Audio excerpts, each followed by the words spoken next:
Saudara yang sama dikasihi Tuhan, saya percaya bahwa kita semua tidak suka bila kita disuruh untuk menunggu sesuatu. Misalnya ketika kita terjebak macet di jalan tol, kita cenderung akan mencari jalan alternatif untuk menghindari kemacetan sehingga kita bisa sampai di tujuan dengan cepat. Atau ketika kita sedang mengantri di kasir supermarket, biasanya kita akan mencari antrian yang paling pendek supaya kita bisa lekas untuk membayar barang yang kita beli dan lepas dari antrian yang panjang. Intinya saudara, tidak semua orang bisa bersabar dalam menanti atau menunggu sesuatu yang ia harapkan. Saat ini saya akan menjelaskan beberapa hal tentang menunggu yang terkadang dipakai Tuhan untuk menjadi jawaban doa atas segala pergumulan dan harapanmu. Ada 3 alasan kenapa Tuhan menyuruh kita, menuntut kita untuk menunggu, atau Tuhan dengan sengaja memberikan kita suatu keadaan, suatu posisi atau suatu situasi di mana kita semua harus menunggu. Karena itu, tetap di sini bersama dengan saya dan saya akan menjelaskan kebenaran firman Tuhan bagi kita sekalian. Selamat menyaksikan. Ada 3 alasan kenapa terkadang Tuhan dengan sengaja membuat kita harus menunggu atas semua doa-doa dan pengharapan kita. Alasan yang pertama yaitu menunggu menunjukkan isi hati kita yang sesungguhnya di hadapan hadirat Tuhan. Saya berikan satu contoh. Ada 2 orang pemuda yang sama-sama mencintai satu wanita. Pemuda yang pertama mendapat respon penolakan dari si wanita tersebut dan akhirnya dia menyerah dan memilih untuk mencari wanita lain. Namun pemuda yang kedua, walaupun ditolak cintanya, walaupun si wanita tidak memberikan respon yang baik, tetapi pemuda yang kedua ini dengan sabar tetap setia menunjukkan cintanya, menunjukkan perasaannya yang begitu besar terhadap si wanita tersebut. Menurut saudara, mana dari kedua pemuda ini yang betul-betul menunjukkan cinta dan kasih sayang serta perhatiannya kepada si wanita? Tentu saja pemuda yang kedua, bukan? Saudara yang sama dikasihi Tuhan, saat kita menunggu jawaban doa kita, saat itu sebenarnya Tuhan ingin melihat kesungguhan, kemantapan hati kita. Apakah kita benar-benar akan tetap setia untuk mengasihi Dia? Apakah kita akan tetap setia untuk menanti dan menunjukkan kasih sayang kita terhadap Tuhan? Atau jangan-jangan kita hanya sekedar menganggap Tuhan itu sebagai mesin ATM yang bisa menuruti semua perintah kita ketika kita memasukkan permintaan kita ke dalam mesin ATM. Hati-hati saudara. Alasan yang kedua kenapa kita harus menunggu, alasannya yaitu dengan menunggu itu akan melatih kesabaran kita dalam menunggu dan berharap kepada Tuhan. Saudara, banyak orang bilang dirinya itu adalah orang yang sabar. Banyak orang yang mengatakan saya adalah orang yang sabar. Oke, tidak masalah. Sabar dalam situasi yang berjalan mulus tanpa halangan, tanpa rintangan, semua orang bisa. Tetapi dalam situasi yang pelik, dalam situasi yang menyusahkan, dalam situasi yang betul-betul kita berada dalam kesesakan, kesabaran itu akan betul-betul diuji. Apakah benar dirimu adalah orang yang sabar? Apakah orang itu sabar atau tidak? Seharusnya itu perlu diuji dalam keadaan di mana sekitarnya itu tidak berjalan dalam keadaan yang mulus. Saat kita menunggu jawaban Tuhan atas semua doa-doa kita, atas semua harapan-harapan kita, sebenarnya saat itu juga Tuhan sedang melatih diri kita, sedang memberikan kita ujian. Apakah kita mau tetap memiliki hati yang sabar, hati yang betul-betul ikhlas menerima bahwa kita berada dalam posisi yang harus menunggu sesuatu?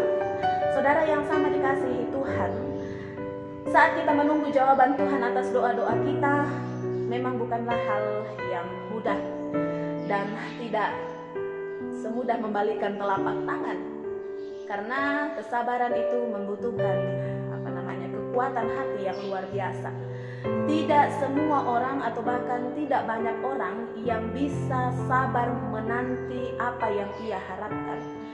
Tidak semua orang bisa sabar menunggu jawaban atas semua doa-doa dan pengharapannya.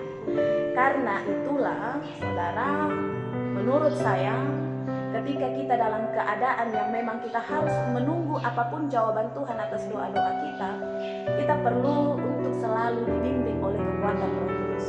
Kita harus senantiasa dituntun dan ditopang oleh kekuatan Roh Kudus. Karena hanya Roh Kuduslah yang kemudian mampu membuat kita untuk bertahan, untuk sabar melewati setiap apapun yang kita hadapi atau bahkan menunggu apapun yang menjadi harapan-harapan kita. Dengan kesabaran, dengan kekuatan Roh Kudus, saya percaya kita semua pasti akan mampu untuk menjalani kehidupan kita saat ini. Itu alasan yang kedua. Alasan yang ketiga, kenapa Tuhan sengaja membuat kita menunggu, yaitu Tuhan mau menyadarkan kita bahwa kita sangat-sangat membutuhkan Tuhan dalam kehidupan kita. Saudara yang sama dikasihi Tuhan, di dalam Alkitab ada banyak tokoh yang kemudian memang dipakai Tuhan secara luar biasa, namun dalam prosesnya mereka harus menunggu dengan jangka waktu yang tidak sebentar. Contoh, Abraham dan Sarah, mereka harus menunggu 100 tahun baru kemudian mereka bisa memiliki keturunan, yaitu Ishak. Luar biasa saudara, 100 tahun bukanlah waktu yang singkat untuk menunggu janji Tuhan. Yang kedua, Yusuf harus sabar menunggu waktu pembebasannya dari penjara. Bayangkan ketika dia berada di Mesir, ketika dia dijebloskan dalam penjara, Yusuf harus tetap sabar menjalani setiap penderitaan yang ada di dalam penjara tersebut, sembari menunggu jawaban Tuhan, menunggu tindakan Tuhan untuk membebaskannya dari penjara tersebut. Itu tokoh yang kedua. Tokoh yang ketiga, Yosua harus menunggu Tuhan untuk meruntuhkan tembok Yeriko. Saudara yang sama dikasihi Tuhan, intinya semua umat Tuhan, siapapun dia, akan tetap merasakan saat-saat di mana memang kita harus menunggu Tuhan untuk bertindak dalam hidup kita. Menunggu bagi Tuhan itu adalah hal yang sangat penting agar umatnya, agar manusia, agar saya, agar saudara, kita semua sadar bahwa kita sangat-sangat membutuhkan kuasa Tuhan dalam kehidupan kita. Bayangkan jika apa yang kita minta langsung dikabulkan Tuhan, mungkin kehidupan kita saat ini mungkin banyak orang yang akan sombong dan mengatakan bahwa hal itu terjadi karena saya, kekuatan saya, karena daya saya, karena kemampuan, karena talenta saya. Tetapi menunggu sekali lagi adalah saat yang paling penting untuk Tuhan membuat manusia, membuat kita sadar bahwa di luar diri kita ada pribadi, ada kekuatan yang jauh lebih besar, dan kuasa itu adalah kuasa Tuhan sendiri.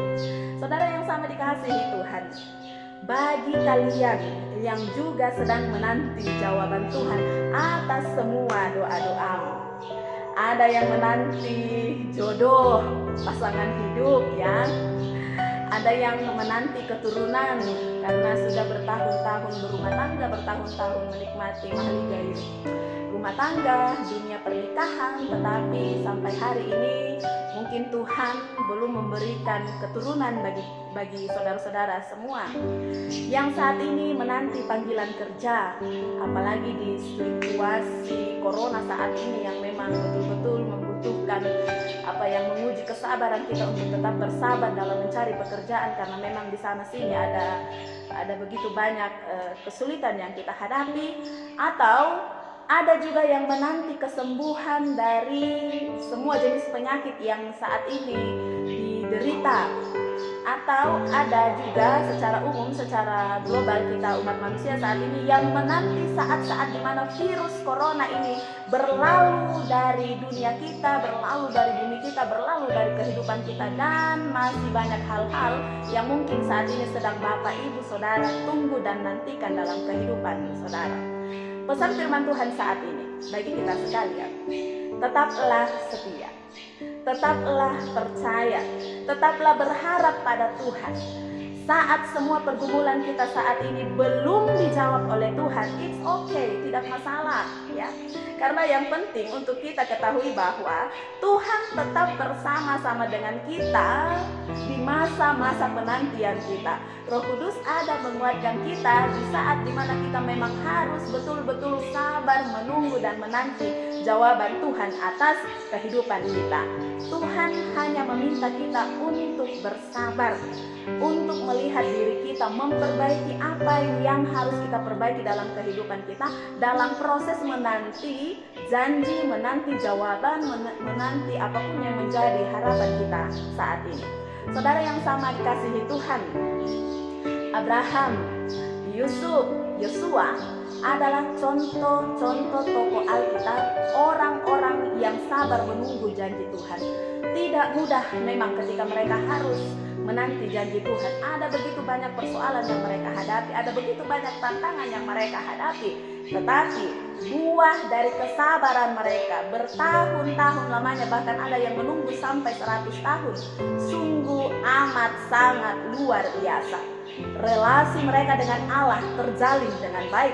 Bonusnya, Abraham menjadi bangsa yang besar, Yusuf menjadi orang kepercayaan Firaun dan memimpin bangsa Israel di tanah Mesir, dan Yosua mendapatkan kemenangannya.